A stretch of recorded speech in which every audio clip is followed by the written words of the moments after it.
அழகே அவருடைய முக கவர்ச்சி, அவருடைய பேச்சு, அந்த ஒரு சாதுரியமாக பேசுறது, கவர்ச்சிகரமாக பேசக்கூடிய அளவுக்கு மக்களை கவர்ந்து இழுக்கக்கூடிய அளவுக்கு அவங்க அப்பா இருந்தாருங்க.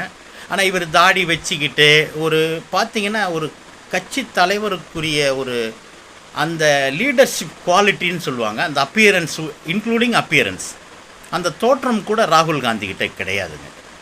அதனால தான் காங்கிரஸ் பார்த்திங்கன்னா ஒரு தேசிய அளவில் ஒரு வழி நடத்த முடியல.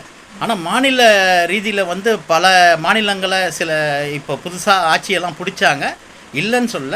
ஆனால் அது அந்த மாநிலத்தில் உள்ள ஒரு மக்கள் தலைவர்களால் தான் அது நிகழ்ந்ததை விட ராகுல் காந்தியினுடைய செல்வாக்குனால் அது உண்டாச்சுன்னு சொல்ல முடியாதுங்க கருத்து.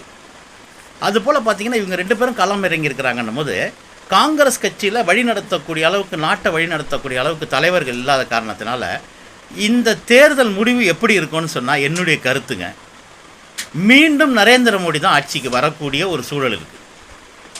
ஏன்னா அவரை விட்டால் வேறு ஆள் இல்லை, காங்கிரஸ் கட்சியிலையோ மற்ற இதுலேயோ கட்சியிலையோ இல்லை. அதேமாதிரி எதிர்கட்சி கூட்டணிகள் முறையாக அமைக்கப்படலை. எதிர்கட்சி தலைவர்கள்லாம் பார்த்திங்கன்னா அங்கே மமதா பானர்ஜி அடிபட்டு அவங்க சக்கர நாற்காலியில் போயிட்டுருக்காங்க. தேர்தல் பரப்புரையோ பிரச்சாரமோ செய்கிறதுக்கு எந்த தலைவர்களும் எந்த மாநிலத்துக்கும் போக முடியல, யார் எதிர்கட்சி வரிசையில். ஆனால் ஆளுங்கட்சியில் இருக்கிற பாரதிய ஜனதா கட்சியில் பார்த்திங்கன்னா எல்லாருமே கரெக்டாக பரப்புரை பண்ணுறாங்க, ஆட்சி அவங்கள்ட்ட இருக்குது, பெரிய பெரிய தலைவர்கள்லாம் இருக்காங்க, அவங்கள்ட்ட கட்டுக்கோப்பான ஒரு கட்சி அமைப்பு இருக்குது. அதேமாதிரி கொஞ்சம் கொஞ்சமாக வளர்ந்து வராங்க. அது வளரலைன்னு சுத்தமாக சொல்லிட முடியாது, அதேமாதிரி அசுர பலத்தில் வளர்ந்துட்டாங்கன்னு சொல்லிட முடியாது. ஆனால் பார்த்திங்கன்னா அவங்களுடைய வளர்ச்சி தென்னகத்தில் பார்த்திங்கன்னா அந்தளவுக்கெல்லாம் வளரலை.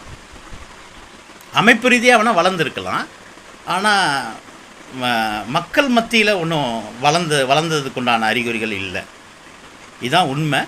ஆனால் வரும் இந்த வாட்டியும் ஆட்சி பாரதிய ஜனதா கட்சி தான் ஆட்சியை மறுபடியும் பிடிக்கும்.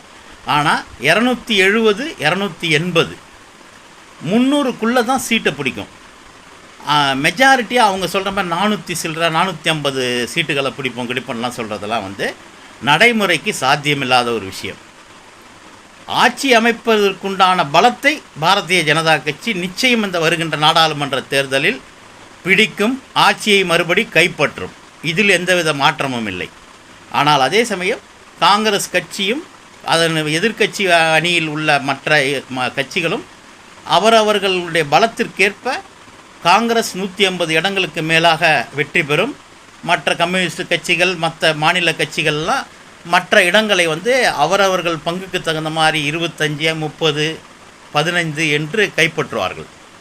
ஆனால் எதிர்க்கட்சியை விட எதிர்க்கட்சியினுடைய